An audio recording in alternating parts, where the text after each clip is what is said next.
خوش ہیں یا ناخوش، تکلیف اور مصیبت سے بچنے کا واحد طریقہ یہ ہے کہ آپ مصروف رہیں۔ جھوٹے شخص سے کبھی بھی بحث مت کرو، کیونکہ اسے اپنے جھوٹ پہ اتنا یقین ہوتا ہے کہ وہ آپ کے سچ کو بھی جھوٹا ثابت کر دے گا۔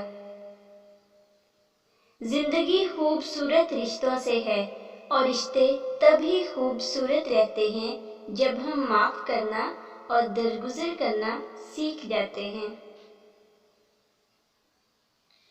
جن لوگوں کو مان رکھنا نہ آتا ہو، وہاں الفاظ ضائع کرنے سے بہتر ہے انسان مسکرا کر خاموش ہو جائے۔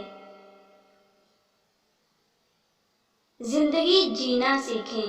زندگی میں دکھ اور پریشانیاں تو آتی ہیں، لیکن ان کا اشتہار لگانے سے ہمدردی مل سکتی ہے، مگر سکون نہیں۔ سب حاصل اور لا حاصل کے دائروں میں گھوم رہے ہیں۔ حاصل کی ناقدری اور لا حاصل کی حسرت کبھی ختم نہیں ہوتی۔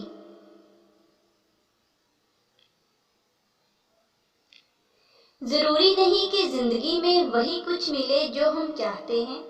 چاہ سے بڑھ کر بھی ایک اور شے ہوتی ہے، اور وہ ہے مقدر، جو بدلتا نہیں، بدل دیتا ہے۔ اللہ کو خوش رکھنا ہے تو 3 لوگوں کو خوش رکھو، غربا، مساکین کو اور دکھی بے سہارا کو۔ ویڈیو اچھی لگی تو لائک کر دیجیے۔ اس چینل پر آپ کو ملیں گی بہت ساری موٹیویشنل ویڈیوز۔ چینل کو سبسکرائب کر لیجیے تاکہ ہر آنے والی ویڈیو آپ تک پہنچ سکے۔ Thanks for watching.